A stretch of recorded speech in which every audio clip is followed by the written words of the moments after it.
primer método que vamos a ver es el de trapecio. Me voy a ir directamente a la fórmula porque con base a esta es que vamos a diseñar el primer algoritmo. ¿Ok? Para n trapecios es esta fórmula que tenemos aquí.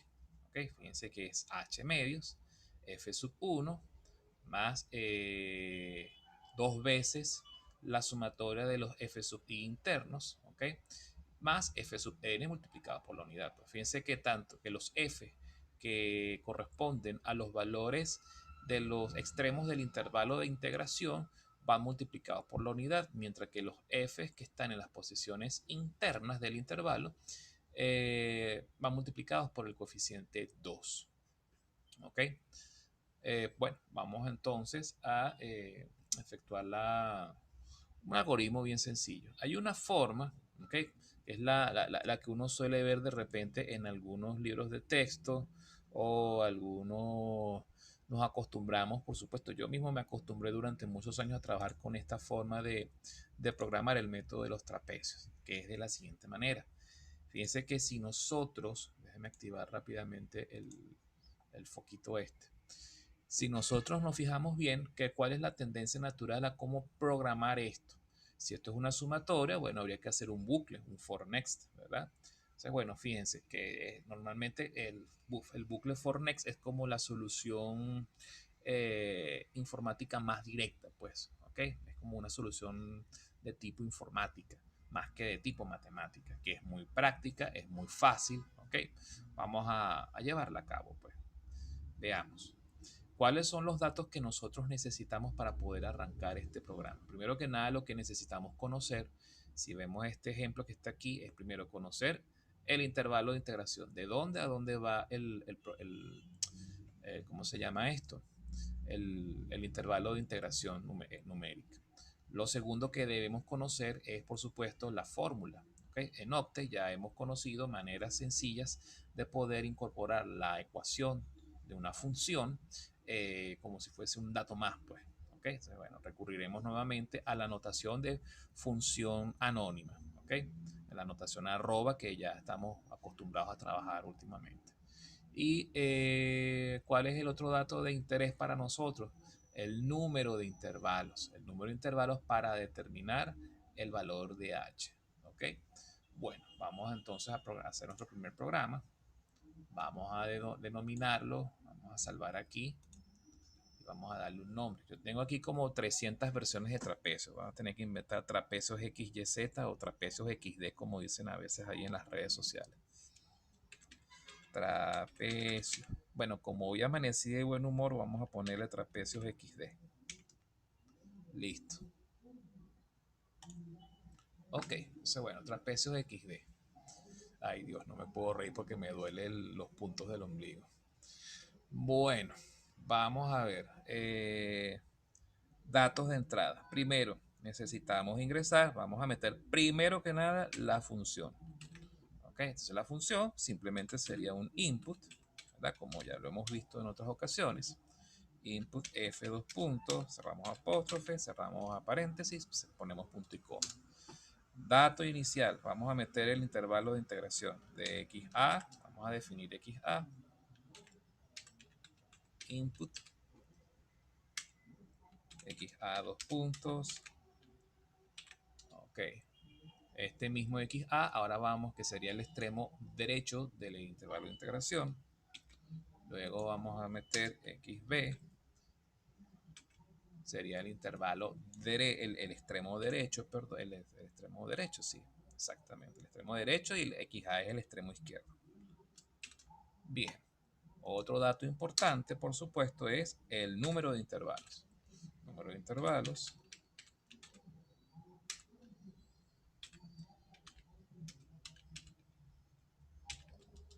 Ok, ya con toda esa información estamos en capacidad de calcular, por ejemplo, primero que nada, el valor de h, el h del ancho de intervalo de cada trapecio, ¿verdad? Eso simplemente es valor absoluto. ¿Valor absoluto de quién? De la diferencia entre XB y XA dividido entre el número de intervalos. Listo. ¿Qué viene ahora? Ya tenemos XA, XB, N, H, perfecto. Entonces, lo primero que deberíamos hacer, si nos guiamos por esta tabla, me vengo para acá. Fíjense que en esta tabla, ¿qué es lo que primero que tenemos que ir generando? Primero, los valores de X. Después, los valores de F. Después, hay que trabajar entonces con los coeficientes, etcétera, y generar la fórmula. Con la forma con el bucle for next, nosotros podemos aprovechar el bucle for next para, por ejemplo, generar valores de X, los valores de X que nos faltan por conocer, que son los valores internos, los que están dentro del intervalo de integración, que definirían a su vez los subintervalos. ¿Ok? Recordemos que cada subintervalo estaría asociado a un trapecio.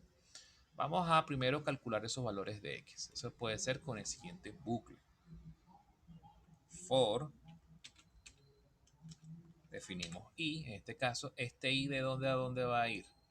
Si ya conocemos x sub 1 y el n más 1, el n más 1 i, ¿ok? El primer i y el último i, mejor dicho, ¿ok? Deberíamos entonces ir desde 2 hasta acá. Este ejercicio, por ejemplo, fue resuelto con n igual 6, es decir, con 6 intervalos, ¿correcto? Entonces, el bucle de dónde a dónde debería ir. Debería ir, si este es 1 y este es n más 1, debería ir desde 2 hasta n. Entonces vamos a escribirlo. Y desde 2 hasta el valor de n. ¿Lo ven? Entonces ahora, ¿qué es lo que vamos a generar? Los valores intermedios de x. Vamos a definir entonces x y, ¿verdad? XY. Vamos a hallar x2, x3, x4, etcétera, hasta xn. Bien. Vamos a tomar de referencia a XA. ¿Por qué XA? Recuerden que si nosotros, ¿cómo fue que obtuvimos estos valores? Tomando el x sub 1 más h, x sub 1 más 2h, x sub 1 más 3h, etcétera. Entonces, el número de veces que multiplicamos a h, ¿verdad? Para obtener cada x sub i, lo sacaremos directamente del valor de i. Si i vale 2, le restamos 1 y nos va a dar xi más h. Si i vale 3, le restamos 1 y nos va a dar 2 veces h. Si a i vale 4, le restamos 1, nos va a dar 3 veces h y así sucesivamente. ¿Ok? Entonces sumamos i menos 1 por el valor de h. ¿Ok? Cerramos el bucle y listo. Ojo, nosotros también pudiéramos aprovechar, aunque no, está bien, vamos a dejarlo solamente de esta manera porque ya tenemos la función de mano aquí ingresada. Vamos a generar simplemente los valores de x, ¿correcto? Listo, tenemos los valores de x. ¿Qué valores de x nos faltaría entonces a nosotros generar? Bueno, pudiéramos de una vez para completar los espacios del vector, pudiéramos definir de una vez, a ver, es más, para hacer esto mucho más pulido, lo que pasa es que tengo tiempo que no hago, tengo como un semestre que no hago esto. Vamos a definirlo de esta forma, x1. Ah, no, pero es que me va a faltar el... Bueno, vamos a tener que hacerlo por la vieja confiable. Vamos a hacer asignaciones. Vamos a definir x1 igual a xa directamente. Y vamos a definir el último valor de x, que viene siendo xn más 1, ¿verdad?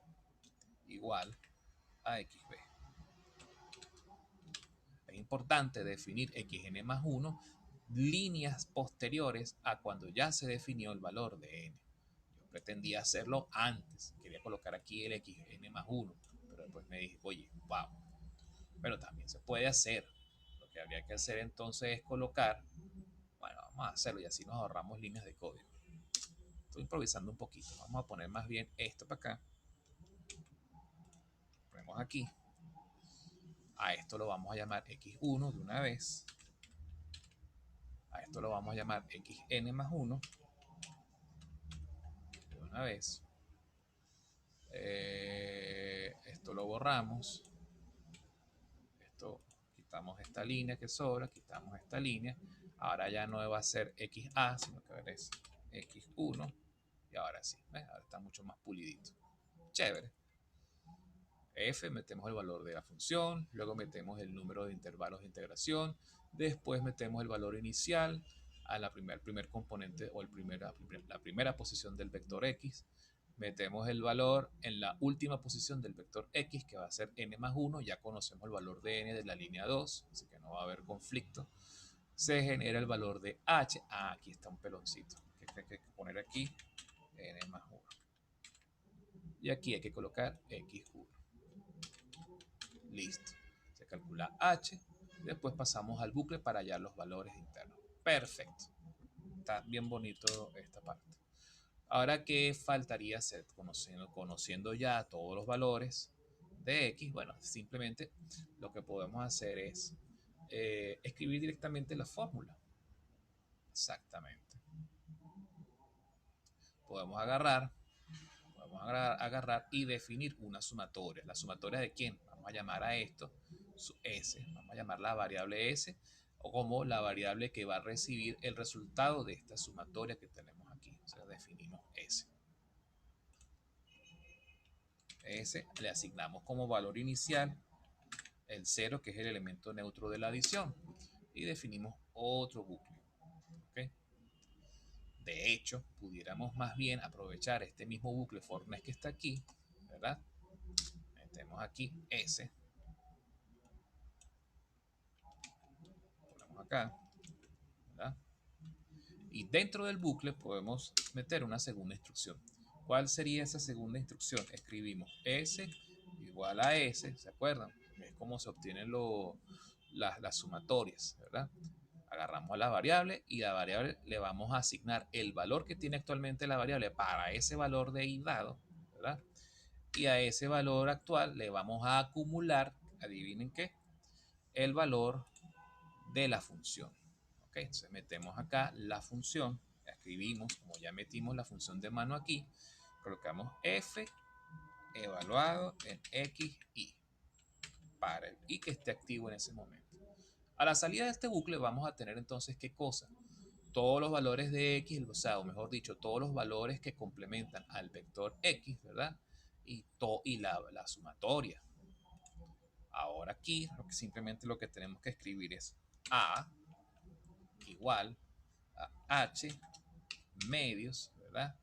Por, abrimos un paréntesis para meter entonces f evaluado en dónde? En x1,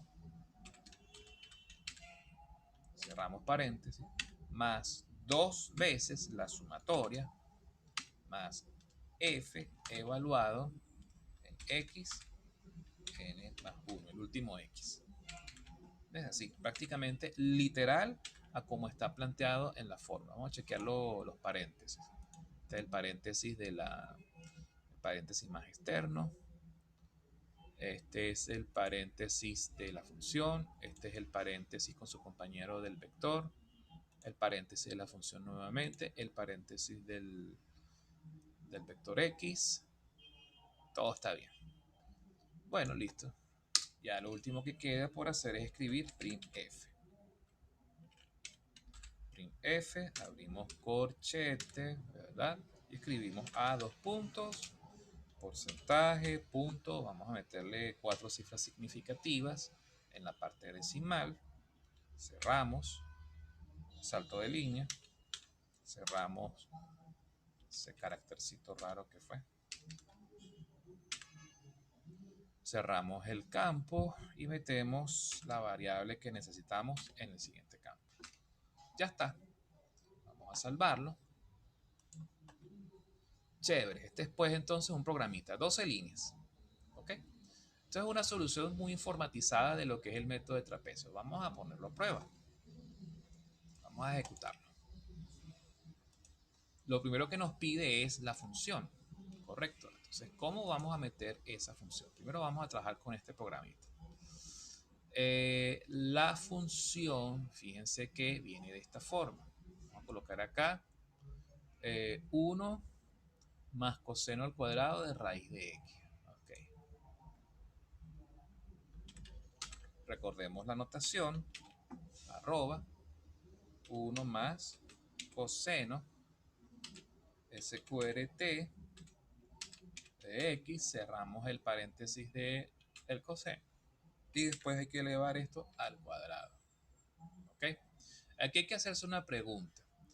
Esta función, ¿cómo la vamos a meter? ¿Va a resolver cálculos escalares o cálculos matriciales? Es decir, ¿va a resolver valores uno a uno o va a resolver valores de x todos a la vez? Porque la respuesta a esa pregunta va a ser crucial al momento de saber si tenemos que colocar un operador punto precediendo a la potencia o no. Veamos el algoritmo. Si metemos f, ¿cuándo se va a utilizar f? F se va a utilizar uno a uno. ¿Ok? Va a ser para hallar el valor específico de fi. Lo mismo acá, lo mismo acá. Por lo tanto, como no vamos a trabajar con vectores, sino con valores específicos, valores específicos de una posición dada dentro del vector x, entonces no hace falta el operador punto. Se lo dejamos así. Ingresamos la función y ahora nos pide el número de intervalos. Vamos a utilizar los mismos 6 intervalos. Intervalo, el extremo izquierdo del intervalo de integración. La integral va de 0 a 3. 0, 3. Y el resultado que nos da es 3.7611. 3.7611. Bueno, aquí tiene 5 decimales. Si quieren cambiar el número de decimales, simplemente lo que hay que hacer, como ya se terminó de ejecutar el programa, ya está otra vez, lo que tienen que hacer es cambiar aquí el número de decimales. Ponemos 5. Volvemos a ejecutar. Nos pide la función nuevamente. Control C, Control V. Ingresamos 6 intervalos de 0 a 3. Y aquí está. 3.76113. Tal cual. 3.76113. Bien. Bueno, listo. Este es el método de los trapecios. ¿Ok? Ahora bien, ¿cómo habría que ser el método? Si seguimos este mismo esquema, ¿cómo se debería resolver? Aquí tengo algo en el chat. Profe, en el programa de M7 sí me pide el operador punto. Claro, porque el programa que está en módulo 7 es distinto. Es el que les voy a enseñar a continuación. Este es un paradigma antiguo con el cual se trabajaba antes, o sea, con el que veníamos trabajando. A partir de este semestre vamos a utilizar un nuevo paradigma, que ya se los voy a explicar en breve. ¿Ok? Simplemente quiero que tengan esa información. Vamos a hacer una nueva versión de trapecios. Esta versión de trapecios no es la que está en módulo 7, es una versión que hay por allí. Pero bueno, siempre, nunca está de más enseñársela, porque recordemos que tenemos muchachos de informática, de industrial y a veces de civil. ¿Okay? Es para que tengan como que el panorama completo de cómo cómo se programan estos métodos.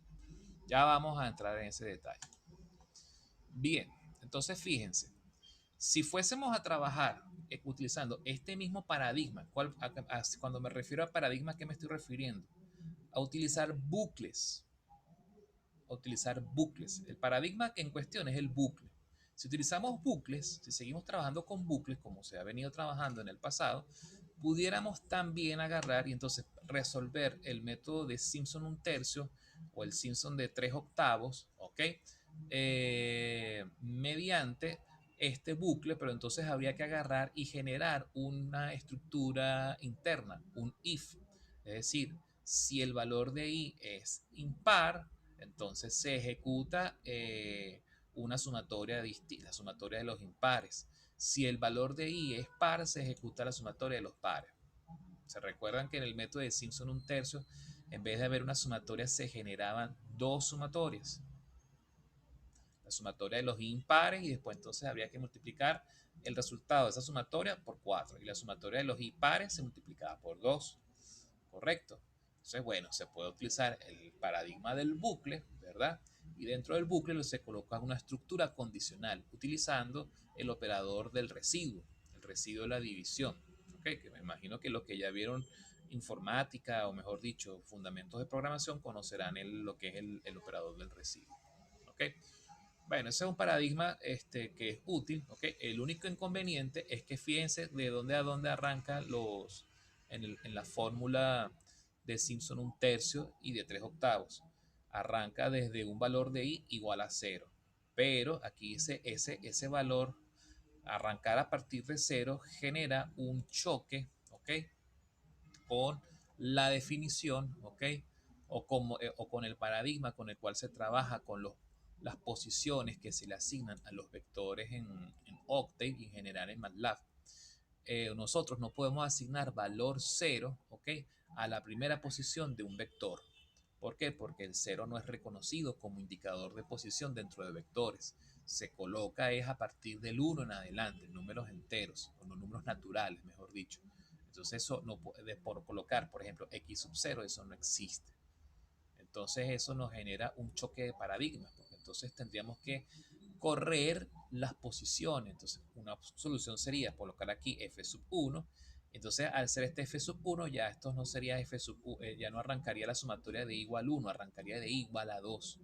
Y esta sumatoria no arrancaría de igual a 2, arrancaría de igual a 3. Entonces se corre ahora ya no sería la sumatoria de los impares, sino la sumatoria de los pares que multiplican a 4. O la sumatoria de los pares, ahora ya no serían los dos pares, ahora sería la sumatoria de los impares que son multiplicados por 2. Entonces ya hay una alteración de lo que es el concepto de Simpson un tercio. La cosa se agrava cuando pasamos a Simpson 3 octavos. Cuando pasamos a Simpson 3 octavos, ¿qué sucede? También tenemos dos sumatorias. Pero si entonces modificamos el valor inicial de i, en vez de ser 0, lo modificamos a 1 para poder adecuarlo a los paradigmas de programación de Octave, ¿qué sucede? Entonces aquí ya sería 1, esta sumatoria ya arrancaría en 2 y esta sumatoria ya no arrancaría en 2, ¿ok? Sino que entonces arrancaría en otro valor, en 3. Entonces ya la cosa se empieza a complicar todavía. Bien, entonces ya aquí, ya estas fórmulas ya no nos sirven. Porque, ¿qué sucede? Que entonces se corren, y fíjense que aquí ya no estamos hablando de impares o pares. De repente uno pudiera hacer una flexibilización con eso en el caso de Simpson un tercio. Aquí no, aquí son simplemente múltiplos de 3 y no múltiplos de 3. O el complemento, pues, de los que no son de los múltiplos de 3. ¿Qué sucede? Que entonces ya al correr en una posición el valor de i para adaptarlo al paradigma de Octave, ya no hay una regla que me permita distinguir un f de i de otro f de i. ¿A cuáles f de i voy a multiplicar por 2 o a cuáles voy a multiplicar por 3? Una solución de tipo informática es simplemente hacer un cambio de variable o hacer un ajuste, o sea, hacer una resta. ¿Ok? Pero bueno, eso a veces cuando se desarrollan esos algoritmos, cuando hay que tener mucho cuidado con esos cambios de variable. Bien. Ahora bien, sin embargo, esa no es la única forma en la cual uno puede resolver este tipo de problemas de integración, ¿ok? De integración numérica. Existe otro paradigma que podemos nosotros aprovechar. Podemos hacer un cambio de paradigma. ¿Cuál sería el nuevo cambio de paradigma? El nuevo cambio de paradigma, voy a crear un nuevo trapecios, vamos a llamarlo trapecios mejorados, o trapecios, ay, perdón, no es aquí. Vamos a llamarlo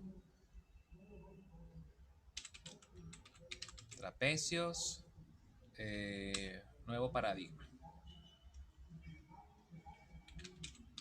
O nueva versión. Nueva versión, no. Nueva versión es como poner, bueno. A ver, trapecios 2021. Pues, el más reciente. Listo. ¿Cómo va a ser este nuevo paradigma? ¿Cómo vamos a trabajar? Si nos fijamos acá, vamos a volver aquí a las láminas de trapecios. Al ejemplo.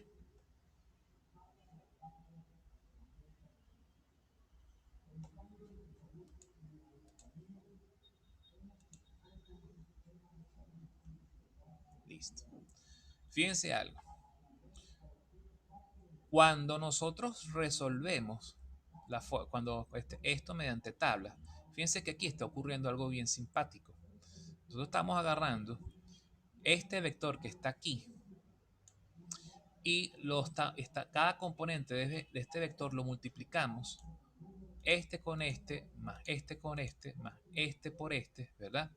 Y después, ¿qué se hace? Se suman. Eso es equivalente a que nosotros estemos haciendo una especie de multiplicación matricial. ¿Ok?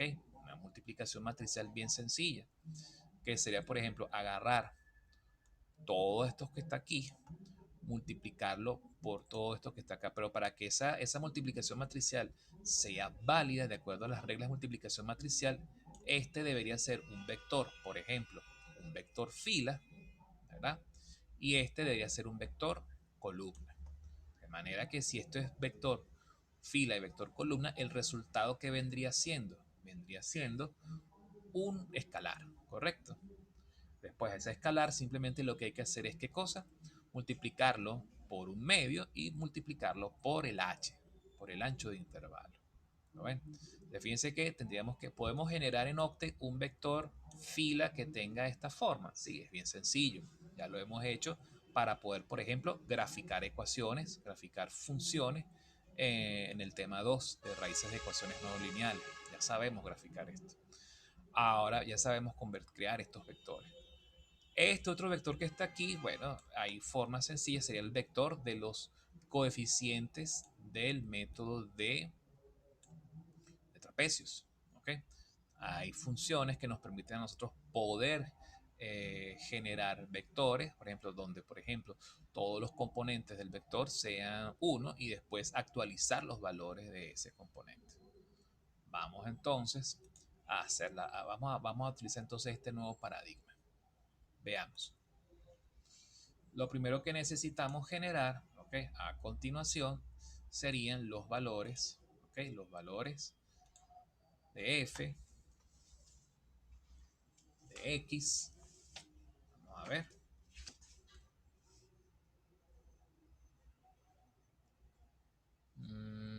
Vamos a aprovechar algunos truquitos. Vamos a hacer algunas cositas por acá.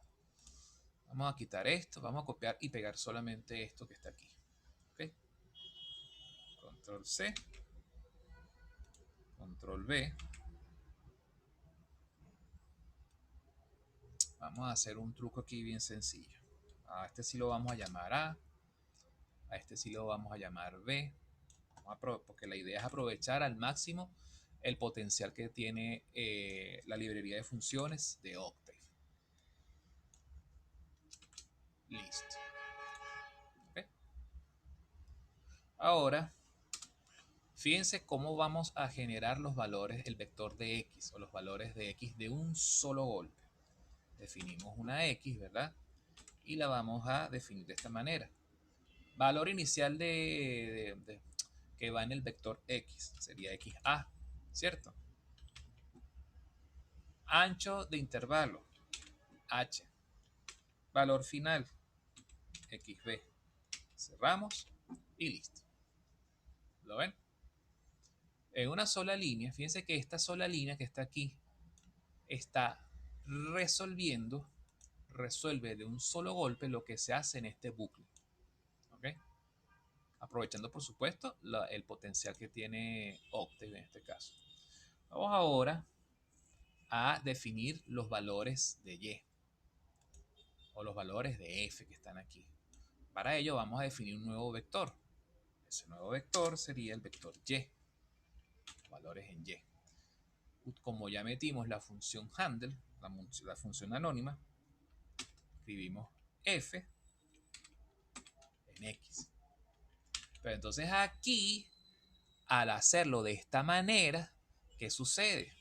Sucede que como ahora en x vamos a meter no un valor específico de x, sino todos los valores que existen en x a la vez dentro de la función. Entonces, ¿qué va a suceder acá? Aquí sí el programa necesariamente hay que agarrar y colocarle, por lo menos para este ejemplo, el operador punto precediendo al operador potencia. ¿Por qué? Porque ahora sí, en esta nueva versión, en este nuevo paradigma del método de trapecio, vamos a trabajar con todos los valores de x a la vez. O sea, vamos a trabajar de forma matricial o vectorial. ¿Okay? Entonces aquí sí hay que trabajar con el operador punto. Ya lo vamos a comprobar ahorita. Listo. Ahora lo que nos falta es generar este vector que tenemos aquí, el vector C. Este vector C, ¿cómo lo vamos a resolver? Bueno, simplemente hay una función que se conoce como, vamos a probarla aquí afuera. Hay una función matricial que se llama la función unos. La función unos, supongamos que definimos una matriz M. Y esa matriz M quiero que sea de puros valores, que tenga como componentes valores iguales a 1. Escribimos once, definimos en la dimensión, 2 filas, 2 columnas, le damos enter y fíjense lo que devuelve. Si de repente quiero definir otra matriz, por ejemplo una matriz A, una matriz B mejor dicho, para que no choque con el valor de A que está reservado para el área. Una fila, 3 columnas. Le devuelve esto. Bueno, vamos a hacer algo parecido acá. Vamos a definir un vector C. Ese vector C va a contener ¿qué cosa? Los coeficientes. Pero al principio C va a tener como componentes puros unos, solamente valores unos. Definimos once. ¿De cuántas filas y cuántas columnas? Vamos a definir de una fila, ¿verdad? Una fila. ¿Cuántas columnas? Vamos a, ¿cuántas columnas debería tener? Debería tener, si son n intervalos, debería ser n más 1 columnas. Listo. Ahora, ¿qué es lo que nos falta? Nos falta actualizar.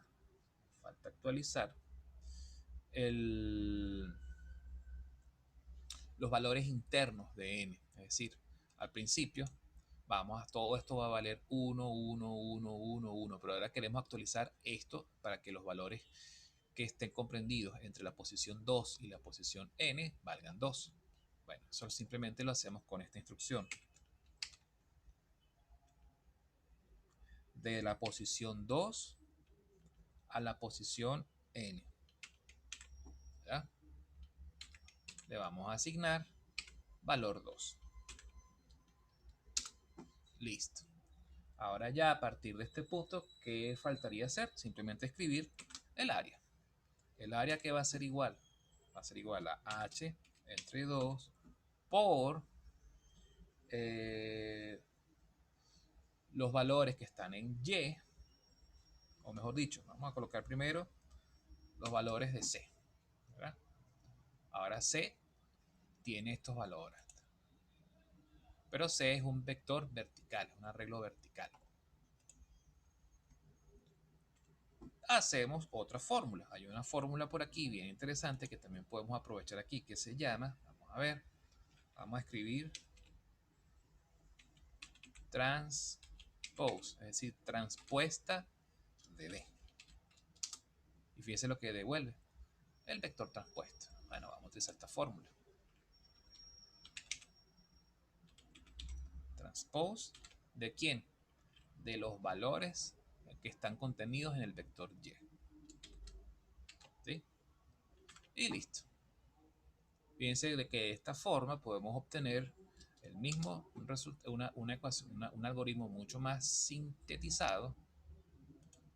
Bueno, son más o menos las mismas líneas, si nos fijamos bien. Esto porque lo depuré bastante. Vamos a aprovechar el mismo printf que tenemos aquí. Control C, Control V. Y ya. ¿Bien? Pero este paradigma, les aseguro que por lo menos es mucho más útil, por ejemplo, para poder programar el método de Simpson 1/3 y el de 3/8, justamente por el problema, para evitar el problema del corrimiento del valor de i. ¿Okay? Bien, me quedan 2 minutos. Vamos a aprovechar esos 2 minutos para poder resolver el mismo ejercicio. Ejecutamos. Metemos el valor de f, pero entonces aquí hay que tener cuidado de que en esta función tenemos que meter el punto. ¿Sí? Ingresamos. Vamos a meter 6 intervalos. El valor de a es 0, xa es 0, el valor de xb es 3 y nos da el mismo resultado. Entonces, fíjense, ¿Cuál de estos dos programas es el que está montado en el módulo 7? Este que es con base a multiplicación de vectores. ¿Ok? Este es con el que estamos trabajando. Bueno, este es un viejo paradigma, ¿no? Este es por si acaso alguno de ustedes está trabajando con algún algoritmo del semestre pasado o semestres anteriores, algún amigo que haya visto ya la materia conmigo el semestre pasado. Bueno, este algoritmo ya no lo vamos a utilizar más, vamos a utilizar este que está aquí. Porque de hecho, si comparamos los paradigmas, este está resuelto utilizando un paradigma informático, mientras que este está resuelto utilizando un paradigma más matemático. Es decir, estamos aprovechando las propiedades de las matrices y los vectores para poder resolver un problema de integración numérica, cosa que es mucho más elegante desde el punto de vista matemático. Queda menos de un minuto, vamos a pasar a la siguiente sesión, ¿de acuerdo? Nos vemos entonces en breves instantes, por favor no se retiren. Vamos ahorita.